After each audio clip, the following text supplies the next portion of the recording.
Career ഗേറ്റത്തിന്റെ class എടുക്കേണ്ടത് ടീച്ചേഴ്സിനാണ്, അവിടുത്തെ പ്രിൻസിപ്പൽസിനാണ്, അല്ലാണ്ട് കുട്ടികൾക്കല്ല. കാരണം ഇവർക്ക് ആർക്കും ഈ വിഷയം യാതൊരു താല്പര്യം. നമ്മൾ ആദ്യം ചാർട്ടേഡ് അക്കൗണ്ടന്റ് വേണ്ടി സമ്മതിച്ചിരിക്കും. പക്ഷെ ചാർട്ടേഡ് അക്കൗണ്ടന്റ് എന്ന് പറഞ്ഞാൽ ഇതൊരു തുടക്കം മാത്രമാണെന്നുള്ളത് പ്രാക്ടീസ് ചെയ്യുമ്പോൾ നമുക്ക് മനസ്സിലാവും. ടീച്ചേഴ്സിനെ കോളേജിൽ ഹയർ ചെയ്യുമ്പോൾ എസ്പെഷ്യലി കൊമേഴ്സ് ഫീൽഡിലേക്ക് ടീച്ചേഴ്സിനെ ഹയർ ചെയ്യുന്നത് ഒരു പ്രീ ക്വാളിഫിക്കേഷൻ ഉണ്ട്. അറ്റ്ലീസ്റ്റ് ഒരു 3 മാസം 6 മാസം ഏതെങ്കിലും ഒരു ചാർട്ടേഡ് അക്കൗണ്ട് ഫേമിലെങ്കിലും വർക്ക് ചെയ്യുന്നുണ്ടെങ്കിൽ അൺബിലീവബിൾ റിസൾട്ട് ആയിരിക്കും കോളേജിലെ കുട്ടികൾക്ക്. റിസൾട്ട് ആണെങ്കിൽ നിങ്ങൾ ഒരുപാട് ഇൻവെസ്റ്റ് ചെയ്യുന്നു അവരെ ട്രെയിൻ ചെയ്യാൻ, അവരെ പഠിപ്പിക്കാൻ. പലപ്പോഴും ഈ ഒരു സിറ്റുവേഷൻ നമ്മൾ ഹയർ ചെയ്യുന്ന സമയത്ത് കൂടുതൽ റോ ആയിരിക്കും. അപ്പോൾ അവരെ നമ്മൾ മോൾഡ് ചെയ്തെടുക്കണം.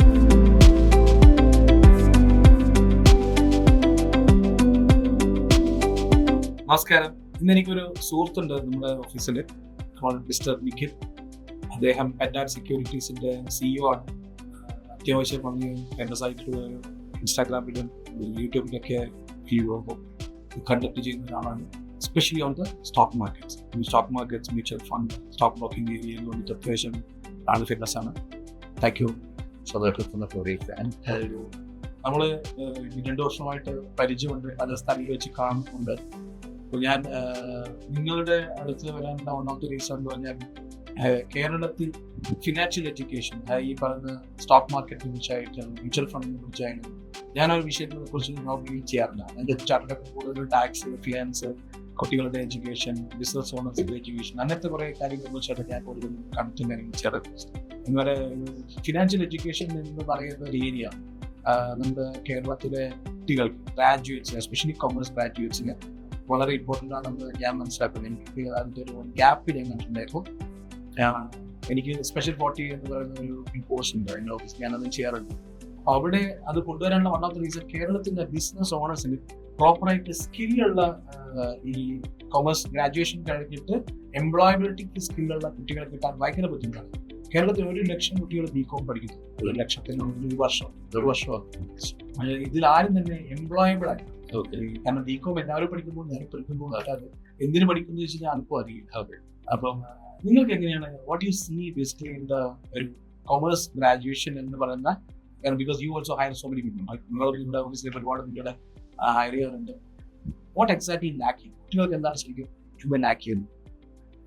ശരിക്കും കുട്ടികൾക്ക് ലാക്ക്, ഇപ്പൊ എനിക്ക് കൂടുതലും നമ്മൾ ഹയർ ചെയ്യുമ്പോൾ എപ്പോഴും കുറച്ച് ആറ്റിറ്റ്യൂഡ് വെക്കുന്നതാണ് നമ്മൾ ഹയർ ചെയ്യാറ്. എനിക്ക് ശരിക്കും പറഞ്ഞാൽ ഈവൻ നമ്മുടെ ഓഫീസിൽ ഗ്രാജുവേറ്റ്സ് ആയിട്ടുള്ളതും പോസ്റ്റ് ഗ്രാജുവേറ്റ്സ് ആയിട്ടുള്ളതും അതേപോലെ തന്നെ പ്രീ ഡിഗ്രി ആയിട്ടുള്ള ആൾക്കാരുണ്ട്. അപ്പോൾ എനിക്ക് ശരിക്കും ഞാനെപ്പോഴും പറഞ്ഞു എൻ്റെ നാട്ടിൽ മാത്രമല്ല, പണ്ട് ഞാൻ വർക്ക് ചെയ്യുന്ന ഒരു MNC വർക്ക് ചെയ്യുന്ന ടൈമിൽ ഞങ്ങൾ നോക്കിയിരുന്ന കാര്യത്തിൽ ഇത്തിരി മണ്ടന്മാരായാലും കുഴപ്പമില്ല, കിട്ടിക്കോട്ടെ. പക്ഷെ പഠിക്കണം എന്നൊരു ആഗ്രഹം ഉണ്ടെങ്കിൽ, കാരണം നമ്മൾ മണ്ടന്മാരാണല്ലോ, അപ്പൊ നമുക്ക് കുറച്ചും കൂടി മണ്ടന്മാരുടെ നമ്മൾ കൂടി ഒന്ന് യോജിക്കും. അപ്പൊ പക്ഷെ അവർക്ക് ആ ആസ്പിറേഷൻ ലെവൽ കൂടുതലാണ്, അല്ലെങ്കിൽ ആഗ്രഹങ്ങൾ കൂടുതലാണ്, ഒരു മോഡസ്റ്റ് ആണ്, അങ്ങനെയൊക്കെയാണെങ്കിൽ കുറച്ചും കൂടി ഈസിയാണ്. അപ്പോൾ എനിക്ക് തോന്നുന്ന ക്യാരക്ടർ സ്ട്രെങ്ത് ചിലപ്പോൾ ഇത്തിരി വ്യത്യാസം ഉണ്ടാവും. അപ്പം ഞങ്ങൾ ഹയർ ചെയ്യുമ്പോൾ തന്നെ ആ ക്യാരക്ടർ സ്ട്രെങ്ത് ഞങ്ങൾ എപ്പോഴും സീരിയസ് ആയിട്ട് നോക്കാറുണ്ട്. പിന്നെ ബാക്കിയുള്ള കാര്യങ്ങളൊക്കെ നമുക്ക് പഠിപ്പിച്ചെടുക്കാൻ പറ്റും. പക്ഷേ എസ്പെഷ്യലി നമ്മുടെ കേസ് എന്ന് വെച്ചാൽ ഇപ്പോൾ നന്നായിട്ട് ഇപ്പോൾ പ്രൊഡക്റ്റൊക്കെ അറിയണേക്കാൾ നമുക്കൊരു താല്പര്യം ഉണ്ടാവണം. ഇപ്പോൾ ഈവൻ നിങ്ങളുടെ സബ്ജക്റ്റ് ഇപ്പോൾ നമ്മൾ ഫിനാൻസിൽ ഹയർ ചെയ്യണമെങ്കിൽ നമ്മൾ നോക്കുന്ന കാര്യം വെച്ചാൽ ആ ബേസിക്സ് കാര്യങ്ങളൊക്കെ അറിയോ, അതേമാതിരി പഠിച്ചെടുക്കാനുള്ളൊരു കഴിവുണ്ടോ, ഇത് വെച്ചിട്ട് നമ്മൾ എടുക്കാറുണ്ട്. പലപ്പോഴും ഈ ഒരു സിറ്റുവേഷൻ നമ്മൾ ഹയർ ചെയ്യുന്ന സമയത്ത് കൂടുതൽ റോ ആയിരിക്കും. അപ്പോൾ അവരെ നമ്മൾ മോൾഡ് ചെയ്തെടുക്കണം. അപ്പോൾ റോ ആണെങ്കിൽ പിന്നെയും കുഴപ്പമില്ല, ഇത്തിരി ഉറച്ചിട്ടുണ്ടെങ്കിൽ പിന്നെയും ഒരു പ്രശ്നം പറയും. അപ്പോൾ യങ്സ്റ്റേഴ്സിനെ നമ്മൾ ഹയർ ചെയ്യാനുണ്ടെങ്കിൽ നമുക്ക് അവരുടെ ആസ്പിറേഷൻ നമുക്ക് മാച്ച് ചെയ്യാനായിട്ട് പോകും. പക്ഷെ അൺഫോർച്ചുനേറ്റ്ലി കുട്ടികൾക്ക് കോളേജ് കഴിഞ്ഞ് പുറത്തു വരുമ്പോൾ അവർക്ക് ഇങ്ങനത്തെ ഒരു ആറ്റിറ്റ്യൂഡ് ഇഷ്യൂ ഉണ്ട്. അതായത് എനിക്ക് ഇങ്ങനത്തെ ഒരു എന്താ പറയുക, ഈ ഒരു ബിഹേവിയറൽ ഇഷ്യൂ ഉണ്ട് എന്ന് ഒരുപാട് പേർക്ക് അറിയില്ല. നമ്മൾ വേറൊരാൾ പറയുമ്പോൾ മാത്രമേ അത് അറിയത്തുള്ളൂ. ഓക്കെ, എനിക്ക് പേഴ്സണലി ഒരു ആറ്റിറ്റ്യൂഡ്, കാരണം അവർക്ക് ഒരിക്കലും അറിയില്ലല്ലോ, അറിഞ്ഞുകൊണ്ടല്ല. അപ്പം അത് ഈവൻ എനിക്ക് തോന്നുന്നു ഇപ്പോഴത്തെ ഒരു പ്രശ്നമല്ല, ഇപ്പോൾ നമ്മുടെ സൊസൈറ്റി ഇങ്ങനെ മാറി. ഇപ്പോൾ ഈ ഒരു ഇൻസ്റ്റഗ്രാം റീൽസ് കാണുന്ന സമയത്ത് നമ്മുടെ വിഷയം പറഞ്ഞാൽ 1 മിനിറ്റിനുള്ളിൽ ഒരു പ്രോബ്ലം ഉള്ള ഒരു സൊല്യൂഷൻ ഉണ്ട്. അപ്പോൾ നമ്മുടെ കയ്യിൽ 1 മിനിറ്റിനുള്ള പ്രോബ്ലം തീരുന്നതാണ്.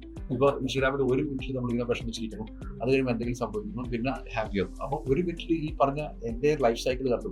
അപ്പോൾ നമ്മൾ വിചാരിക്കുന്ന കാര്യം വെച്ചാൽ എനിക്ക് എന്ത് പ്രോബ്ലം ഉണ്ടെങ്കിലും അത്രയ്ക്ക് അത് എനിക്ക് തോന്നുന്നു യങ്സ്റ്റേഴ്സിന് കൂടുതലാണ്. ഇപ്പോൾ ശരിക്കും പല ആൾക്കാർക്കും എന്തിന് പഠിക്കണം എന്നൊക്കെ ചിന്തിക്കുന്ന ഒരു ടൈപ്പ്. പക്ഷേ ശരിക്കും പറഞ്ഞാൽ ഇപ്പോൾ നമ്മളങ്ങനെയാണ് ഞാൻ ചാർട്ടേഡ് അക്കൗണ്ടൻസി കൊടുത്തെന്ന് പറഞ്ഞത്. പക്ഷേ ആ ടൈമിനുള്ളിൽ you guys are learning so many things and you guys are practising so many things, you are facing lot of problems. അപ്പോൾ ആ ഇതിൽ എക്സ്പീരിയൻസിൽ അവർ വരും. ഇവൻ ചാർട്ടേഡ് അക്കൗണ്ടൻസിൽ നിന്ന് നമുക്ക് ഉള്ള കാര്യം വെച്ചാൽ ടാക്സ് ഫൈനൽ വേറെ, ഫണ്ടിങ് ഫൈനൽ വേറെ, ആൻഡ് ആക്ച്വലി ഇതെല്ലാം പല സ്പെഷ്യലൈസ്ഡ് ആണ്. ശരിക്കും നമ്മൾ ആദ്യം ചാർട്ടേഡ് അക്കൗണ്ടൻസി ചാർട്ടേഡ് അക്കൗണ്ടൻസി സമ്മതിച്ചിരിക്കും. പക്ഷേ ചാർട്ടേഡ് അക്കൗണ്ടൻസി എന്ന് പറഞ്ഞാൽ ഇതൊരു തുടക്കം മാത്രമാണെന്നുള്ളത് പ്രാക്ടീസ് ചെയ്യുമ്പോൾ നമുക്ക് മനസ്സിലാവുന്നു. Moment U after 5 year 10 year ഞാൻ ബേസിക്കലി ഞാൻ ചാർട്ടേഡ് അക്കൗണ്ടന്റാണ്. പക്ഷെ ഞാൻ ഇന്നൊരു ഓഡിറ്റ് ചെയ്യാം. നിങ്ങൾ ഫയൽ ചെയ്യാറില്ല, സൈൻ ചെയ്യാൻ you don't bother that, you are concentrating something else. ഇപ്പൊ നമ്മുടെ സ്റ്റോക്ക് മാർക്കറ്റിലാണെങ്കിലും ഒത്തിരി നല്ല CAs ആയിട്ടുള്ള ഫണ്ട് മാനേജേഴ്സ് ഉണ്ട്. അവർക്ക് ഓഡിറ്റ് ചെയ്യാനൊക്കെ അറിയത്തൊന്നും ഉണ്ടാവില്ല. പക്ഷെ ഡിഫറെന്റ് ആയിട്ട് സ്കില്ല് വേറെ. നമ്മള് കോളേജിൽ നിന്ന് കുട്ടികൾ ഈ പറഞ്ഞ റോ ആയിട്ട് പുറത്തു വരുമ്പോൾ ഇവരുടെ ഒരു കോൺഫിഡൻസ് ഭയങ്കര കൂടുതൽ, അതായത് എംപ്ലോയബിൾ ആണ് എന്ന തോട്ട് ഉണ്ട്. പക്ഷെ ആ എംപ്ലോയബിലിറ്റി ഉള്ള ഒരു തോട്ടിൽ ഇവർ 4 ഇന്റർവ്യൂ അറ്റൻഡ് ചെയ്യുമ്പോഴാണ് മനസ്സിലാകുന്നത് കോളേജിൽ 3 വർഷം BCom-ലും MCom-ലും ഒക്കെ പഠിച്ചത് സത്യം പറഞ്ഞാൽ ഇവർക്ക് ജോബിന് അൺഫിറ്റ് ആണ്, ഇവരാണ് ജോബ് കിട്ടുന്നില്ല. ആ ഒരു കോൺസെപ്റ്റ് മിക്ക കുട്ടികൾക്കും അറിയില്ല. അതായത് ഇവർക്കാർക്കും ജോലി കിട്ടാൻ ഭയങ്കര ചാലഞ്ച് ഉണ്ട്. ഓക്കെ, ശരിയായിരിക്കാം. എനിക്ക് ഇപ്പോഴത്തെ ഒരു കേസിൽ പറഞ്ഞാൽ ഇതിൻ്റെ പല കോളേജുകളിലും പഠിച്ച് വരുമ്പോൾ ഇപ്പം നമ്മുടെയൊക്കെ ടൈമിൽ നമുക്ക് കോളേജിൽ നിന്ന് നേരെ എവിടെയെങ്കിലും ഇന്റർവ്യൂവിന് പോയിട്ട് ജോലി കിട്ടും. ഇപ്പോഴത്തെ ഒരു സിറ്റുവേഷനിൽ പറഞ്ഞാൽ ഞാനിവിടെ മാത്രമല്ല, ഇപ്പോൾ പല ഇൻസ്റ്റിറ്റ്യൂട്ടുകളും ഇപ്പോൾ കയറലായിട്ട് വരും. കാരണം കോളേജിൽ നിന്ന് പഠിച്ചു കഴിയുമ്പോൾ അത് ആ പഠിത്തം കഴിയും. പിന്നെ എംപ്ലോയബിൾ ആക്കാൻ വേറെ കോഴ്സ് ചെയ്യേണ്ട ഒരു അവസ്ഥയാണ്. ഇപ്പം എനിക്കറിഞ്ഞൂടെ അത് കോളേജിന്റെ വിദ്യാഭ്യാസത്തിന് കുഴപ്പമാണോ, അത് ഇനി കുട്ടികൾ കോളേജിന്റെ എന്റർടൈൻമെന്റ് മാത്രം ചെയ്യാനുള്ളൂ. അപ്പം പക്ഷെ നിങ്ങളെപ്പോലത്തെ ആൾക്കാരൊക്കെ ഒത്തിരി ആ ഗ്യാപ്പ് ഫില്ല് ചെയ്യുന്നുണ്ടാവും. കാരണം നിങ്ങൾക്ക് ഇൻഡസ്ട്രി പ്രാക്ടീസ് ഉണ്ടാവും. അപ്പോൾ ഈ കുട്ടികൾക്ക് എന്ത് ലാക്ക് ചെയ്യണമെന്ന് മനസ്സിലാക്കിയിട്ട് നിങ്ങൾക്ക് ചിലപ്പോൾ ടെസ്റ്റ് ചെയ്യാൻ പറ്റുന്നുണ്ടാവും. ഞങ്ങൾ തന്നെ സ്പെഷ്യൽ ഫോർട്ടി തുടങ്ങാൻ വൺ ഓഫ് ദ റീസൺ ഞങ്ങൾക്ക് ആളെ കിട്ടുന്നില്ല, ഞങ്ങൾക്ക് ആവശ്യത്തിന് ആളെ കിട്ടുന്നില്ല, ഞങ്ങൾ വർക്ക് ചെയ്യുന്ന ക്ലയന്റിന് ആളെ കിട്ടുന്നില്ല. അപ്പോൾ ഇതൊക്കെ മനസ്സിലാക്കുമ്പോൾ കുട്ടികൾക്ക് ആർക്കും തന്നെ ഈ ജോബിന് റെലവെന്റ് ആയിട്ടുള്ള ഇൻഡസ്ട്രിയിൽ ആവശ്യമുള്ള സ്കിൽ അത് ശരിക്കും ആ ഗ്യാപ്പ് ഫില്ല് ചെയ്ത് തുടങ്ങി. ഇപ്പൊ ഒന്നത്തെ കാര്യം എല്ലാ ഓർഗനൈസേഷനും ഇപ്പൊ നമുക്ക് പറ്റുമ്പോൾ നമ്മുടെ ഓർഗനൈസേഷൻ ഒരു കുട്ടി വന്നു കഴിഞ്ഞാൽ അവർക്ക് വേണ്ടി നമ്മൾ ഒത്തിരി ഇൻവെസ്റ്റ് ചെയ്യും ട്രെയിൻ ചെയ്തിട്ട്. അപ്പോൾ നമ്മൾ ഒന്ന് നമ്മുടെ പ്രോസസ്സിന് വേണ്ട ഒരാളാക്കാൻ മിക്കവാറും 1 വർഷം എടുക്കും. ആ ഈ 1 വർഷത്തിനുള്ളിൽ എന്താ ഇവർക്ക് വേറൊരു ജമ്പ് എടുക്കണം എന്ന് പറഞ്ഞാൽ നമ്മൾ ക്രിയേറ്റീവ് അസറ്റാണ് നമുക്ക് കഷ്ടപ്പെടുന്നത്. അപ്പോൾ പക്ഷേ നിങ്ങളെപ്പോഴത്തെ ആൾക്കാർ ഇൻഡിക്കേറ്റീവ് വരുന്ന സമയം ചിലപ്പോൾ ആ 1 വർഷത്തിനുള്ളിൽ ചിലപ്പോൾ ഇത് കുറയ്ക്കാൻ പറ്റും. അല്ല, നിങ്ങൾ ഒരുപാട് ഇൻവെസ്റ്റ് ചെയ്യും അവരെ ട്രെയിൻ ചെയ്യാൻ, അവരെ പഠിപ്പിക്കാൻ. നിങ്ങളുടെ ഒരു ഗ്രാജുവേറ്റ്സിന് ഒരു കോർപ്പറേറ്റ് കമ്പനിയിൽ എടുക്കുമ്പോൾ അവർ റോ ആയിട്ടാണ് വരുന്നത്. അവർക്ക് ഇതിനെ പറ്റിയൊന്നും അറിയില്ല. എക്സൽ പഠിപ്പിക്കണം, അവന് ടാലി പഠിപ്പിക്കണം, അവന് ബിസിനസ് പഠിപ്പിക്കണം, കുറെ പരിപാടിയുണ്ട്. നമ്മളത് മുഴുവനും ഇവരെ കോൺസെൻട്രേറ്റ് ചെയ്ത് 2 മാസം പഠിപ്പിച്ചിട്ട് ഇവര് ഡേ 1 ഈ പറയുന്ന കാര്യങ്ങൾ പെട്ടെന്ന് മനസ്സിലാക്കും. മറ്റത് എല്ലാം പുതിയ പുതിയ വാക്കുകളാണ്. തീർച്ചയായിട്ടും വെക്കാൻ ഇങ്ങനെയൊക്കെ വാക്കുകളൊക്കെ ആദ്യമായിട്ട് കേൾക്കുന്ന ഒരു ഫീലാണ്. ഇപ്പൊ ഇതിൽ ആക്ച്വലി ഞങ്ങളുടെ ഈ പ്രോസസ്സിൽ കണ്ടപ്പോഴേ ഞാനിപ്പോൾ കഴിഞ്ഞ 1 വർഷമായിട്ട് ഫ്രീക്വന്റ് ആയിട്ട് ട്രാവൽ ചെയ്തിട്ട് ഇപ്പം റിയാദിലായാലും പോയിട്ടാണ് ദുബായിലായാലും പോക്കുന്ന സ്പീക്കർ നമ്മൾ കണ്ടത് കേരളത്തിലെ കുട്ടികൾ ഈ BCom കഴിഞ്ഞിട്ട് എസ്പെഷ്യലി മലപ്പുറം, കണ്ണൂർ ആ ഒരു മലബാർ രീതിയിൽ എല്ലാവർക്കും ഗൾഫാണല്ലോ പോകുവാന്നല്ലാതെ ഇവര് പോയി കഴിഞ്ഞാൽ BCom കഴിഞ്ഞിട്ട് ഇവർക്ക് വേണ്ട ഒരു ജോലി അക്കൗണ്ടന്റ് എന്ന ജോലി ആണെങ്കിൽ അൺഫോർച്ചുനേറ്റ്ലി അവിടെ ACCക്ക് സാലറി തന്നെ 5000 ദിർഹംസ് മാത്രമേ ഉള്ളൂ ഒരു ACC. അപ്പൊ നോക്കുമ്പോൾ അവിടെ പാകിസ്ഥാനി ACC ഉണ്ട്, ഫിലിപ്പീൻ ACC ഉണ്ട്, ബംഗ്ലാദേശ് ഉണ്ട്, ശ്രീലങ്ക ഉണ്ട്, ഇന്ത്യ ഉണ്ട്. ഇവിടെ കേരളത്തിൽ മാത്രമല്ല ACC എല്ലാ ലോകത്തിലും എല്ലാവരും ചേർന്നുണ്ടാവുന്നത്. അത്രമാത്രം കോമ്പറ്റീഷൻ വരുന്ന സമയത്ത് ഓട്ടോമാറ്റിക്കലി സപ്ലൈ കൂടുതലുള്ള ഡിമാൻഡ് കുറയുമ്പോൾ ശമ്പളം കുറയും. അപ്പൊ അവിടെ എല്ലാവർക്കും കോമൺ ആയിട്ട് വരുന്ന ഇഷ്യൂ എന്ന് പറഞ്ഞാൽ ഇവർക്ക് ആർക്കും എംപ്ലോയബിലിറ്റി സ്കിൽ ഇല്ല. കാരണം എല്ലാവരും ഗ്രാജുവേറ്റഡ് ആണ് എന്നല്ലാതെ ആർക്കും ഒരു എംപ്ലോയ്മെന്റിന് വേണ്ട ഒരു സ്കിൽ ഇല്ല. അവർക്ക് അവിടുത്തെ ബാറ്ററി ഇല്ല. അവർക്ക് ബാറ്ററി എല്ലാവരും ചെയ്യുന്നത് ഞാനും ചെയ്യുന്നില്ല, എന്തിനും ചെയ്യുന്നു എനിക്ക് അറിയത്തില്ല. അപ്പം ഈ ഒരു കാഴ്ചപ്പാടിൽ ഞങ്ങൾ ഒരു ഏഷം ഗൾഫ് എന്ന് പറഞ്ഞ ഒരു കോഴ്സും കൂടി നമ്മൾ ഡെവലപ്പ് ചെയ്യുന്നത്. അപ്പം നമ്മൾ ഇവിടുന്ന് ആൾക്കാർ പുറത്തേക്ക് പോകുന്നുണ്ടല്ലോ. സോ ഈവൻ കാനഡയിലായിട്ട് പുറത്ത് എവിടെ പോകുമ്പോഴും ഐ സ്ട്രോങ്ലി ബിലീവ് ഇവർക്ക് ആ എംപ്ലോയബിലിറ്റി സ്കില്ലും കൂടി അക്വയർ ചെയ്തിട്ട് വേണം അവർ പുറത്ത് പോകാൻ. ഇല്ലെങ്കിൽ അവിടെ പോയി നിൽക്കുമ്പം പിന്നീട് ഒരു വളർച്ച വന്നു. നമ്മൾ ഇവിടെ തന്നെ നോക്കുമ്പോൾ ഇപ്പൊ നിങ്ങളുടെ സിസ്റ്റത്തിൽ നോക്കിക്കഴിഞ്ഞാൽ ഒരാൾ ജോയിൻ ചെയ്യുന്ന സമയത്ത് സ്കിൽ ഇല്ലെങ്കിൽ അത് ആ സെറ്റപ്പിൽ തന്നെ ലേൺ ചെയ്ത് വരുമ്പം അയാളുടെ ഗ്രോത്ത് സ്ലോ ആയിരിക്കും. What you think actually? ഇല്ല അത് പലപ്പോഴും ഇപ്പൊ ഞങ്ങളുടെ ജോലിയിൽ ശരിക്കും പറഞ്ഞാൽ എനിക്കത് പഠിപ്പിച്ചേ പറ്റും. കാരണം ഇപ്പൊ ഫോർച്ചുനേറ്റ്ലി എന്താണ് വേറെ ആരും ഞങ്ങളുടെ സ്കില്ല് പഠിപ്പിക്കുന്ന ആൾക്കാർ വന്നിട്ടില്ല.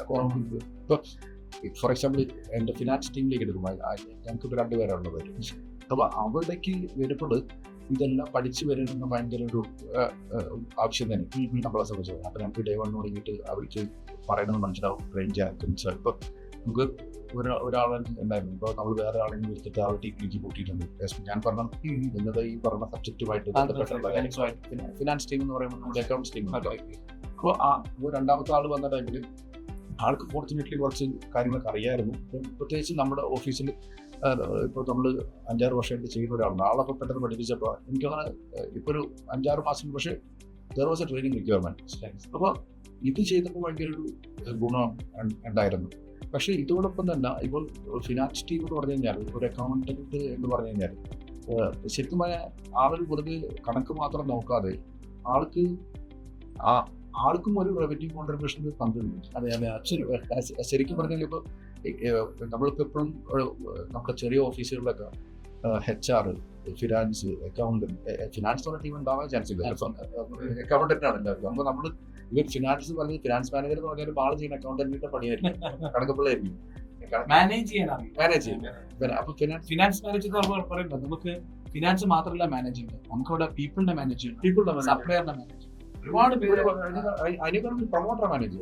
കാരണം എനിക്ക് തോന്നുന്നു ഒരു ഫിനാൻസ് ടീമിന്റെ ആള് നമ്മളോട് വന്ന് പറയണം ഈ മാസത്തെ ചെലവ് കൂട്ടാൻ നിങ്ങൾ എന്ത് കണ്ടിട്ടാണ് മാർക്കറ്റിംഗ് എത്ര ചെലവാക്കിയത്, ഇത് സെയിൽസിൽ റിഫ്ലക്ട് ചെയ്ത് നിൽക്കുക, when are you going to recover the marketing expenses, ആ ഒരു ഇൻസൈറ്റുകൾ തരാം ചോദിക്കണേക്കാൾ ഉപരി. അപ്പോൾ അധികം ആൾക്കാർക്കും MIS എന്നൊരു കോൺസെപ്റ്റ് തന്നെ അറിയില്ല. മാനേജ്മെന്റ് ഇൻഫർമേഷൻ സിസ്റ്റം എന്ന് പറയുന്നത് നമ്മൾ ആരും തന്നെ ബാലൻസ് ഷീറ്റ് ക്ലോസ് ചെയ്തില്ല. ഇപ്പൊ ഞങ്ങൾ റീസെന്റ് ഒരു കമ്പനിയുടെ വാല്യുവേഷൻ നമ്മൾ ചെയ്ത സമയത്ത് എൻഗേജ്മെന്റ് ഒക്കെ തന്നപ്പോൾ അഡ്വാൻസും തന്നപ്പോൾ ക്ലൈന്റ് വർക്ക് തുടങ്ങി വാല്യുവേഷന്റെ ഫിനാൻഷ്യൽ ചോദിച്ചപ്പോൾ ആളയച്ചു നമ്മൾ പ്രോഫിറ്റ് ലോസ് ഒക്കെ ഉണ്ടായ. അപ്പോൾ ചോദിച്ചപ്പോൾ ബാലൻസ് ഷീറ്റ് അവർ ഉണ്ടാക്കിയിട്ടില്ല. ദുബായിലൊക്കെ ഓക്കെ അവിടെ നടക്കും, ഇവിടെ നടക്കില്ല, ഇവിടെ കറക്റ്റ് ആവില്ല. അല്ല, നമ്മൾ അക്കൗണ്ടന്റ് എന്ന് പറയുമ്പോൾ നമ്മൾ റവന്യൂ ബില്ലടിക്കും, ചെലവ് ബുക്ക് ചെയ്യും എന്നല്ലാതെ ഇത് പോയി ബാലൻസ് ഷീറ്റ് ക്ലോസ് ചെയ്താൽ മാത്രമേ ഫിനാൻഷ്യൽ സ്റ്റാറ്റസ് മനസ്സിലാകും. എന്താണ് കൊടുക്കാനുള്ളത്, എന്താണ് വാങ്ങാനുള്ളത്, അസറ്റ്സും ലയബിലിറ്റിയും റിഫ്ലക്ട് ചെയ്താൽ മാത്രമാണല്ലോ ബാലൻസ് ഷീറ്റ് ആവുന്നത്. അല്ലെ, ഈ ബാലൻസ് ഷീറ്റ് ആണല്ലോ ഒരു MISനെ മനസ്സിലാക്കുന്നത്. എന്താണ് എന്റെ വർക്കിംഗ് ക്യാപിറ്റൽ, എന്തായിരിക്കും എന്റെ അടുത്ത 3 മാസത്തെ ക്യാഷ് ഫ്ലോ, എവിടെയായിരിക്കും എന്റെ അൺഫോർസീൻ ആയിട്ടുള്ള എന്തെങ്കിലും കണ്ടിന്യൂ ആയിട്ട് വരാൻ സാധ്യതയുണ്ടോ, അതിനനുസരിച്ച് ഞാൻ എങ്ങനെ MIS എന്ന് ഉദ്ദേശിക്കുന്നത് അതാണ്. മിക്ക കുട്ടികൾക്കും ഇതിന്റെ ഒരു ഡിസൈൻ അറിയില്ല. ഇത് ഒരു മാനേജ്മെന്റിന്റെ പറയുന്നത് എത്ര യൂസ്ഫുൾ ആയിരിക്കും? ഡെഫിനറ്റ്ലി അത് ശരിക്കും എനിക്ക് തോന്നുന്നു എല്ലാ മാസവും ബിഗിനിങ് അല്ലെങ്കിൽ എൻഡിൽ കഴിഞ്ഞ ഒരു 6 മാസത്തെ അവസ്ഥ ഇതായിരുന്നു. And last month versus other 5 months we scored something like this. അതേമാതിരി ഇനി അടുത്ത 6 മാസത്തേക്ക് ഇതാണ് എൻ്റെ എക്സ്പെൻസീവ് എന്താണ് റവന്യൂ പ്രൊജക്ഷൻ എന്ന് പറയുന്നെങ്കിൽ. ആൻഡ് ആക്ച്വലി സ്പീക്കിംഗ് എനിക്ക് തോന്നുന്നത് എൻ്റെ സെയിൽസിൻ്റെ മറ്റുള്ള കാര്യങ്ങളൊക്കെ പോകേണ്ടത് ഇവിടുന്നാണ്. അപ്പോൾ ഇത് വെച്ചിട്ട് ഒരു HR-ന് റിസോഴ്സിനെ അലോക്കേറ്റ് ചെയ്തിട്ട് ഈവൻ ഓരോ റിസോഴ്സിനും എത്ര കോസ്റ്റ് ഉണ്ടെന്നും എത്ര റവന്യൂ ഉണ്ടെന്നും നമുക്ക് ഫിനാൻസ് ടീമിൽ നിന്ന് മെഷർ ചെയ്യാനൊക്കെ പറ്റുകയാണെങ്കിൽ അൺഫോർച്ചുനേറ്റ്ലി നമ്മുടെ എഡ്യൂക്കേഷൻ സിസ്റ്റത്തിലെ കോളേജിലോ ടീച്ചേഴ്സോ ആരും തന്നെ ഈ ഒരു കോൺസെപ്റ്റും ഈ ഒരു ബിസിനസ് ആരും പറഞ്ഞു കൊടുത്ത് പഠിപ്പിക്കുന്നില്ല. അങ്ങനത്തെ ഒരു സബ്ജക്റ്റ് ഇല്ലല്ലോ പഠിക്കാൻ. അല്ല, സബ്ജക്ട് ഇത് എനിക്ക് തോന്നുന്നത് ഇപ്പോൾ നിങ്ങളിപ്പോൾ സ്പെഷ്യൽ 40 പ്രോഗ്രാം ഓർഡർ ചെയ്യണം, വെരി ഗുഡ്. ഇവൻ നിങ്ങൾക്ക് ചിലപ്പോൾ അതിൻ്റെതായ റെസ്ട്രിക്ഷൻസ് ഉണ്ടാവും. പക്ഷേ എനിക്ക് തോന്നുന്നു നിങ്ങളൊക്കെ ഞങ്ങളൊത്തിരി അവയർനെസ് പ്രോഗ്രാമുകൾ നടത്താറ്. കമ്പനികളിൽ പോയിട്ട് ഓരോ കോളേജുകളിൽ പോയിട്ട് കമ്പനികളിൽ പോയിട്ട് എങ്ങനെ ഇൻവെസ്റ്റ് ചെയ്യണമെന്നൊക്കെ പറഞ്ഞു. എനിക്ക് നിങ്ങൾ നടത്തേണ്ടി വരും കുട്ടികൾക്ക് കേൾക്കാൻ. ഞാൻ സ്റ്റോറി പറഞ്ഞു. ബിഫോർ സ്പെഷ്യൽ 40 തുടങ്ങുന്നതിന് മുമ്പ് ഞാൻ ഒരുപാട് പേര് ഇന്റർവ്യൂ നടത്തി ഫ്രസ്ട്രേറ്റഡ് ആയിട്ട്, ഇൻഫാക്ട് ഫ്രസ്ട്രേറ്റഡ് ആയിട്ട് ഞാൻ ഇവിടെ പേര് പറയുന്നില്ല, കുറച്ച് അക്കാഡമി ലെവൽ ആൾക്കാരുടെ ഞാൻ സംസാരിച്ച സമയത്ത് എനിക്ക് മനസ്സിലായി ഇത് കുട്ടികളെ കോളേജിൽ നിന്ന് വരുന്നത് CMA ACCA ഇതൊക്കെ പഠിക്കുന്നത് എന്തിനാണ് അവർക്ക് എന്നറിയില്ല. BCom കഴിഞ്ഞു എല്ലാവരും പഠിക്കുന്നു, ഞാനും CA പോകുന്നു, ഞാനും ACCA പോകുന്നു എന്നല്ലാതെ. അപ്പൊ ഇതിന്റെ അവയർനെസ് നമുക്ക് പോയി കൊടുക്കേണ്ടത് 21 വയസ്സിൽ കോളേജിൽ പോയിട്ടാണ് പോയത്. ഞാൻ 25-24 വയസ്സിൽ പോയിട്ട് അവയർനെസ് കൊടുത്തിട്ട് കാര്യമില്ല. ഞാൻ കണ്ണൂർ യൂണിവേഴ്സിറ്റിക്ക് വേണ്ടിയിട്ട് 14 കോളേജിൽ ഞാൻ ഒറ്റയ്ക്ക് കാറ് ഡ്രൈവ് ചെയ്ത് 1400 കിലോമീറ്റർ ഓൾമോസ്റ്റ് തലശ്ശേരി മുതൽ അത് കാഞ്ഞങ്ങാട് വരെയുള്ള പെയിന്റ് എല്ലാ വീട്ടിലും ഗവൺമെന്റ് കോളേജിൽ ഞാൻ ക്ലാസ് എടുത്തിട്ടുണ്ട്, കരിയർ ഗേറ്റത്തിന്റെ ക്ലാസ് എടുത്തിട്ടുണ്ട്. അപ്പോഴെനിക്ക് മനസ്സിലായത് ഒരു കാര്യം എന്ന് പറഞ്ഞാൽ കരിയർ ഗേറ്റത്തിന്റെ ക്ലാസ് എടുക്കേണ്ടത് ടീച്ചേഴ്സിനാണ്, അവിടുത്തെ പ്രിൻസിപ്പൽസിനാണ്, അല്ലാണ്ട് കുട്ടികൾക്കല്ല. കാരണം ഇവർക്ക് ആർക്കും ഈ വിഷയം യാതൊരു താല്പര്യം. അല്ലാതെ ഇപ്പോൾ വലിയ ബുദ്ധിമുട്ടാണ്. കാരണം വെച്ചാൽ അക്കാഡമിഷ്യൻ ഇൻഡസ്ട്രി എക്സ്പോർട്ടും തമ്മിലുള്ള ഒരു അലയൻസ് വരണം. അപ്പോൾ അത് ഇത്തിരി ബുദ്ധിമുട്ടാണ്. പക്ഷേ എനിക്ക് തോന്നുന്നു ഒരു അഡ്ജക്റ്റീവ്സ് എഫേർട്ട് ഉണ്ട്. ഇപ്പോൾ ചില കോളേജിലൊക്കെ അവർക്ക് ആത്മാർത്ഥമായിട്ടൊരു താല്പര്യമുണ്ട് ഒരു ഇൻഡസ്ട്രിയായിട്ട് മാച്ച് ചെയ്യണം. എസ്പെഷ്യലി ക്രിസ്ത്യൻ കോളേജസിൽ അവർക്ക് കുറച്ചുകൂടി താല്പര്യം കാണാറ്. കാരണം അവര് ആ ക്ലാസ്സിൽ ഇരിക്കുന്ന സമയത്ത് അവരും ഇരിക്കും, എന്നിട്ട് പറയും സാറ് സൂപ്പർ ക്ലാസ് ആയിക്കോട്ടെ. മറ്റുള്ള സ്ഥലങ്ങളിൽ പോകുന്ന സമയത്ത് ഇവര് നമ്മളെ പരിചയപ്പെടുത്തും, ഇവരൊന്ന് പോകും. ഞാൻ 1 മണിക്കൂർ ക്ലാസ് എടുത്ത് കഴിഞ്ഞിട്ട് ഇവര് തിരിച്ചു വന്നിട്ട് കൈയടിക്കുന്നത് കൊള്ളായിരുന്നു. ഇവര് കേട്ടിട്ടും കൂടി എന്താ പറയുന്നത് അവർക്ക് ഞാൻ പറഞ്ഞു, ഒരു ക്ലാസ് ആയിട്ട് കേട്ടിട്ടുണ്ടെങ്കിൽ എത്ര ജനറേഷനിലുള്ള കുട്ടികളെ നിങ്ങൾക്ക് പഠിപ്പിക്കാം, എത്ര ബാച്ചിലെ കുട്ടികളെ നിങ്ങൾക്ക് പഠിപ്പിക്കാൻ പറ്റും. അതായത് ഭയങ്കര ഇവൻ എനിക്ക് പണ്ട് ഞാൻ ഒരു കോളേജിൽ ഞാൻ കേട്ടിട്ടുണ്ട്, ഒരു ഫേമസ് ആയിട്ടുള്ള ഒരു കമ്പനി അവര് കോളേജിൽ പോയിട്ട് പറഞ്ഞ് നിങ്ങൾ കുറച്ച് ടീച്ചേഴ്സിനെ ഞങ്ങൾ ഓൺബോർഡ് ചെയ്യാം for a period of 1 year. Very good. എന്നിട്ട് അവർ ചെയ്തു. എന്നിട്ട് 1 വർഷം കഴിഞ്ഞിട്ടുള്ളൂ ഒരു ടീച്ചേഴ്സിന് തിരിച്ചു പോകാം അവർക്ക് ഇൻഡസ്ട്രിയിൽ നിന്ന്. അങ്ങനെ അത് പ്രോഗ്രാം ബ്ലോക്ക് ആയി. അപ്പോൾ അവരുടെ പരിപാടി വെച്ചാൽ എല്ലാ കോളേജിൽ നിന്നും 1-2 ടീച്ചേഴ്സിനെ വെച്ചിട്ട് അവരുടെ ക്യാമ്പസിൽ കൊണ്ടുപോയിട്ട് അവർ എല്ലാം പഠിപ്പിച്ചു കൊടുത്തത്. അവരുടെ ഉദ്ദേശം വെച്ചാൽ ഈ സ്റ്റുഡൻസിനെ ഈ ലെവലിൽ പഠിപ്പിച്ചു കഴിഞ്ഞാൽ അവർക്ക് പ്ലേസ്മെന്റ് ഈസി ആയിരിക്കും വെച്ചിട്ട്. ശരിക്കും പറഞ്ഞാൽ ഈ പ്രീ ക്വാളിഫിക്കേഷൻ ടീച്ചേഴ്സിന് കോളേജിൽ ഹയർ ചെയ്യുമ്പോൾ, എസ്പെഷ്യലി കോമേഴ്സ് ഫീൽഡിലേക്ക് ടീച്ചേഴ്സിന് ഹയർ ചെയ്യുന്നത് ഒരു പ്രീ ക്വാളിഫിക്കേഷൻ ഉണ്ട്. അറ്റ്ലീസ്റ്റ് ഒരു 3 മാസം 6 മാസം ഏതെങ്കിലും ഒരു ചാർട്ടേഡ് അക്കൗണ്ട് ഫേമിലെങ്കിലും വർക്ക് ചെയ്യുന്നുണ്ടെങ്കിൽ അൺബിലീവബിൾ റിസൾട്ട് ആയിരിക്കും കോളേജിലെ കുട്ടികൾക്ക്. റിസൾട്ട് അൺബിലീവബിൾ ആയിരിക്കും. കാരണം അവർക്കറിയാം എന്താണ് ഇൻഡസ്ട്രിയിൽ ആവശ്യം, എന്താണ് റിക്വയർമെന്റ്. ഞാൻ പറഞ്ഞത് എനിക്ക് 2 മാസം കൊണ്ട് കുട്ടികളെ ട്രാൻസ്ഫോം ചെയ്യാൻ പറ്റുവാണെങ്കിൽ 36 മാസം പഠിപ്പിക്കുന്നുണ്ട്. അല്ലെങ്കിൽ ശരിക്കും ഇപ്പൊ എനിക്ക് ഞാൻ പ്രീഡിക്ക് വെച്ച് കൊമേഴ്സായിരുന്നു. അപ്പോൾ എനിക്ക് ഏറ്റവും ഇഷ്ടം അക്കൗണ്ടൻസി ആയിരുന്നു. എനിക്ക് അന്ന് എൻ്റെ പ്രീഡിക്ക് വെച്ചിട്ട് ടീച്ചേഴ്സിൻ്റെ ഒക്കെ ഒരു പാർട്ട്ണർഷിപ്പ് അക്കൗണ്ടും ഇതൊക്കെ ചെയ്യുന്നതിൻ്റെ അവരിതിനോട് കാണിച്ചൊരു ഇഷ്ടമുണ്ട്. അല്ലാന്നുണ്ടെങ്കിൽ എനിക്ക് ഇപ്പോൾ ഓർമ്മയുണ്ട് ആ 3 പ്രിൻസിപ്പൾസ് റീൽ അക്കൗണ്ടും അതൊക്കെ. അതൊക്കെ പുള്ളി എപ്പോഴും ആ ഇഷ്ടത്തോടെ പറയണത് കേട്ട് എൻജോയ് ചെയ്യാൻ പറ്റി. അപ്പോൾ ശരിക്കും എനിക്ക് തോന്നുന്നു താങ്ക്ഫുള്ളി ആ ടീച്ചേഴ്സ് കോളേജിൻ്റെ പേരിൽ ഞാൻ BBA തന്നെ ചെയ്തു, പിന്നെ MBA ചെയ്തു. അപ്പോൾ ഞാൻ BCom അല്ല പഠിച്ചത്. അപ്പോൾ പക്ഷെ എന്തിരുന്നാലും അക്കൗണ്ടൻസി കാണുന്നത് ഇന്നും നമ്മൾ ചിലപ്പോൾ ഇപ്പം പിന്നെ ബാലൻസ് ഷീറ്റൊന്നും കമ്പനികളിലൊന്നും നമ്മൾ നോക്കണേക്കാൾ ഉപരി നമുക്ക് ഒത്തിരി സ്റ്റാറ്റിക് ഡാറ്റ കിട്ടും. അപ്പോൾ ഈസി ആയിട്ട് നമുക്ക് മനസ്സിലാക്കാൻ പറ്റും. പണ്ടത്തേക്കാൾ അത്ര ബുദ്ധിമുട്ടില്ല ഇപ്പോൾ നോക്കുന്നത്. പക്ഷേ ഈ ഒരു ബേസ് നമുക്കുള്ളതിൻ്റെ പേരിൽ നമുക്ക് കുറച്ചും കൂടി അനുഗ്രഹം കിട്ടും. അന്ന് എത്രമാത്രം മനസ്സിലായിട്ടുള്ളത് വേറെ കാര്യം. പക്ഷെ ഇപ്പൊ അത് നോക്കുമ്പോൾ അവിടെ നിന്ന് നോക്കുമ്പോൾ നമുക്ക് കുറച്ചും കൂടി ഈസി ആയിട്ട് പറ്റും. അപ്പോൾ ആ ടീച്ചേഴ്സ് ആ പിള്ളേരിലേക്ക് ഒരു പാഷൻ കൊടുക്കുകയാണെങ്കിൽ കുറച്ചും കൂടി നല്ലതായിരിക്കും. മിക്കവാറും ടീച്ചർ മാത്രം പറഞ്ഞിട്ട് കാര്യമില്ല, കുട്ടികൾക്ക് അറ്റൻഷനും ഫോക്കസും ഇല്ല എന്ന് വലിയൊരു കാര്യമാണ്. ഇപ്പൊ നമ്മുടെ ക്ലാസ്സിൽ തന്നെ ഫോണൊക്കെ പുറത്ത് വെച്ചിട്ടാണ് ക്ലാസ്സിൽ കുട്ടികളെ ഇരിക്കുന്നത്. അപ്പോൾ ഇൻഫാക്ട് ക്ലാസ്സിൽ ഫോൺ ഉണ്ടായിരുന്നെങ്കിൽ അവരുടെ ശ്രദ്ധ എവിടെയുണ്ട്, ഫോക്കസ് ഉണ്ടാകും. അല്ലാതെ നിങ്ങൾക്ക് പറ്റിയായിരിക്കും. കാരണം ഒരു ഇൻഡസ്ട്രി ആയതുകൊണ്ട് ഒരു ഓഫീസ് ഇവർ ഫോളോ ചെയ്യും. പ്രാക്ടിക്കലി അല്ല, നിങ്ങൾ പറഞ്ഞത് നിങ്ങളെ കാണുന്നത് ഒരു പ്രൊഫഷണൽ ആയിട്ടല്ല, അവിടെ കാണുന്നത് ഒരു അധ്യാപകനായിട്ട്. നമ്മളെ കുറച്ചും കൂടി സീരിയസ് ആയിട്ട് കാണും, നമ്മളെ ഫോളോ ചെയ്യുന്നു. കാരണം ഞാനിപ്പോഴും പറയും സ്പെഷ്യൽ 40യുടെ കുട്ടികളുടെ ഒരു എന്തുകൊണ്ടാണ് അവർക്ക് പെട്ടെന്ന് 2 മാസം കൊണ്ട് മനസ്സിലാകുന്ന കാരണം അതിന്റെ 70% എഫേർട്ട് അവർ തന്നെയാണ്. കാരണം അവർ ഫോക്കസ് ചെയ്ത് കേൾക്കുന്നു. കോളേജിൽ അവർക്ക് ഫോക്കസ് ചെയ്ത് കേൾക്കാനുള്ള മാനസികമായിട്ട് അവർക്ക് ഇവിടെ എല്ലാവരും വരണമെന്ന് രക്ഷപ്പെടാൻ വേണ്ടിയിട്ടത്. അല്ലെങ്കിൽ ഇപ്പൊ ഡേ 1 തുടങ്ങിയിട്ട് BCom പഠിക്കുന്ന ആരെങ്കിലും ഇതുണ്ടോ 3 വർഷം കഴിയുമ്പോൾ എവിടെ പ്ലേസ് ആവണം. പക്ഷെ നിങ്ങളുടെ അടുത്ത് വരുമ്പോൾ ആ ഒരു ആഗ്രഹത്തിലായിരുന്നു. കാരണം ഗോൾ ഇല്ലാതെയാണ് BCom.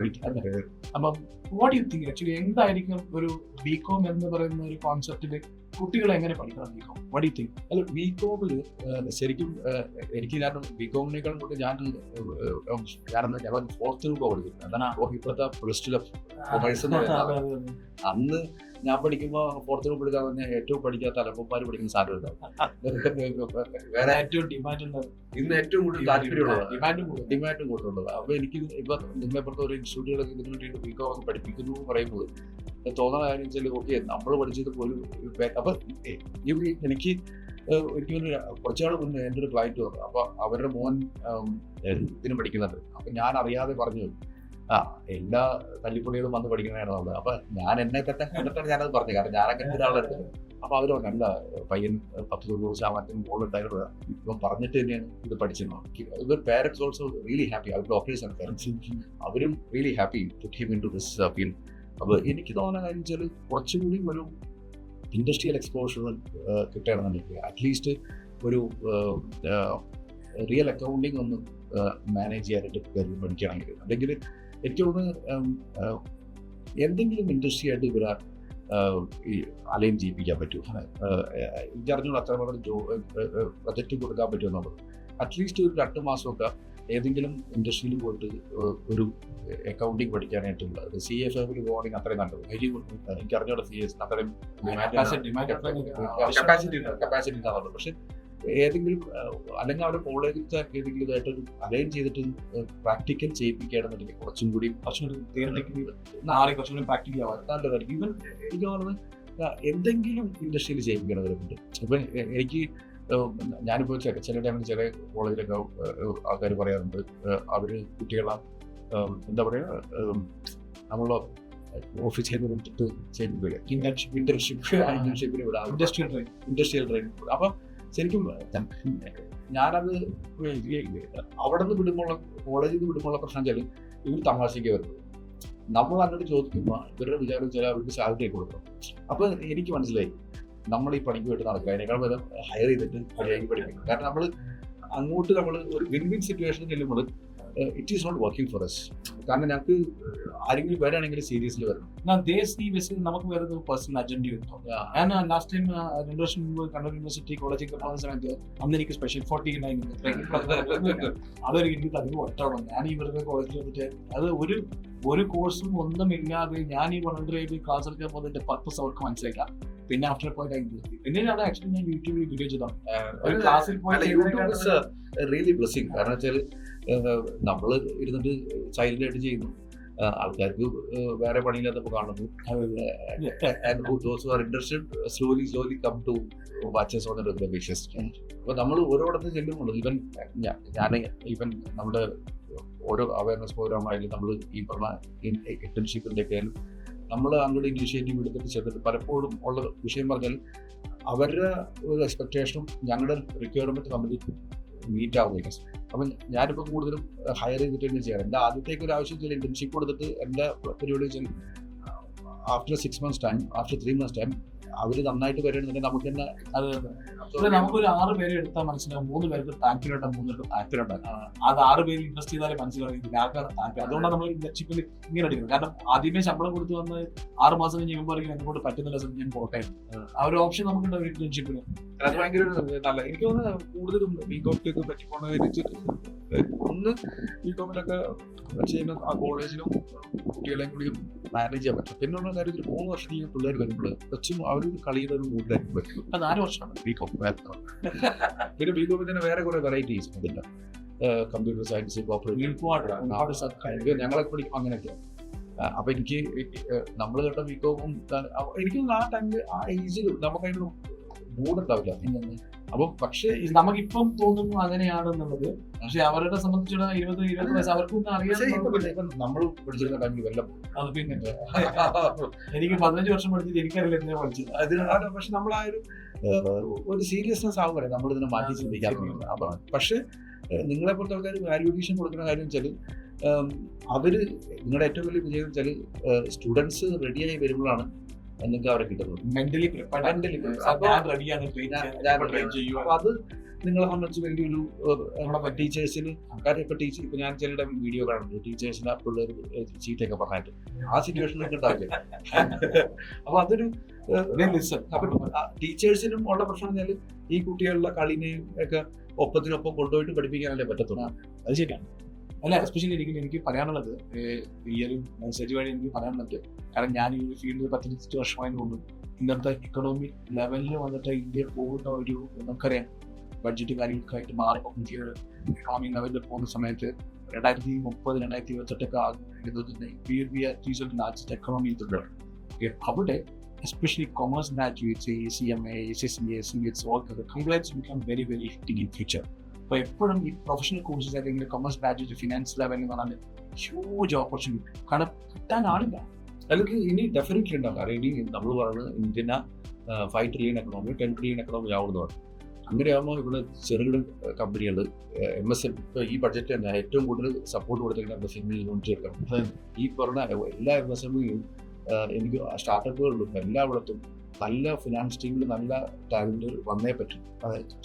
അത് ഒരിക്കലും ഇപ്പോഴത്തെ മിക്ക സ്ഥലത്ത് നടക്കുന്ന വെച്ചാൽ ഓണർ എന്ന മാനേജ് ചെയ്തിരിക്കുന്നത് അവരുടെ അക്കൗണ്ടിനെ വെച്ചിരിക്കും. ഇത് ഇറ്റ് വർക്ക്. അപ്പോൾ നല്ലൊരു ടീമിന് അവിടെ ആവശ്യമുണ്ട്. അപ്പോൾ ഇതൊരു I think You have any final message for the commerce graduates? എൻ്റെ ഒരു കാര്യം പറഞ്ഞാൽ കൊമേഴ്സ് പഠിക്കുന്ന ടൈമിൽ മാക്സിമം എൻജോയ് ചെയ്ത് പഠിക്കുക ഒരു കാര്യം പറഞ്ഞു. അതോടൊപ്പം ഒന്ന് പറ്റുന്നുണ്ടെങ്കിൽ എന്തെങ്കിലും ഒരു ട്രെയിനിങ് ഒക്കെ ഏതെങ്കിലും കോളേജിൽ പോയിട്ട് ഏതൊക്കെ കമ്പനികളിൽ പോയിട്ട് ചെയ്ത് കഴിഞ്ഞാൽ ഇൻഡസ്ട്രിയൽ ട്രെയിനിങ് കറക്റ്റ്. എനിക്ക് തോന്നുന്നത് ഇപ്പോൾ ഒറ്റയടിക്ക് PG പോകുന്നതും നല്ലതാണ്. പക്ഷേ എനിക്ക് ഏറ്റവും കൂടുതൽ നല്ലൊരു ഇത് കണ്ടത് ഞാൻ ഒറ്റയടിക്ക് MBA ചെയ്തിട്ടുള്ളതാണ്. പക്ഷേ ഞാൻ ബാംഗ്ലൂരിൽ വന്നപ്പോൾ എനിക്ക് ഇത് മനസ്സിലായത് ആ കുട്ടികളൊക്കെ ഇപ്പൊക്കെ ഭയങ്കരമായിട്ട് പോകും. ഞാനൊക്കെ ചെല്ലുമ്പോൾ തന്നെ എങ്ങനെ വെച്ചാൽ ഡിഗ്രി കഴിഞ്ഞിട്ട് അവർ 2 വർഷം ജോലിക്ക് പോകും. അത് കഴിഞ്ഞിട്ടാണ് അവർ PGക്ക് പോകുന്നത്. അപ്പോൾ PGക്ക് പോകുന്ന ടൈമിൽ ഏതിൽ പോകണമെന്ന് അവർക്ക് MCOMന് പോകണോ അതോ MBAക്ക് പോകണോ CAക്ക് പോകണോ എന്നുള്ള ക്ലാരിറ്റി അതിലുണ്ടാവും. അപ്പം അതൊരു നല്ലൊരു കാര്യം. അപ്പോൾ അതും കൂടി ഒന്ന് ലിങ്ക് ചെയ്തിട്ട് അതൊരു 4 വർഷം ചെയ്യുന്ന ടൈമിൽ തന്നെ പാർട്ട് ടൈമായിട്ട് ചെയ്യാൻ പറ്റുന്നത് വളരെ നല്ലത്. അത് പൈസയ്ക്ക് വേണ്ടിയിട്ടില്ല, പൈസ ഉണ്ടാക്കാൻ പറ്റുന്നത് വെരി ഗുഡ്. പക്ഷെ അതോടൊപ്പം ഒരു റിയൽ ജോബ് എക്സ്പീരിയൻസ് കിട്ടി. അത് കമ്പനി നമ്മുടെ സ്പോർട്സിൽ നിന്നും കൂടി കിട്ടിയതിനെ ലിങ്ക് ചെയ്തിട്ട് പോകുകയാണെങ്കിൽ വളരെ നല്ലൊരു കാര്യമായിരിക്കും.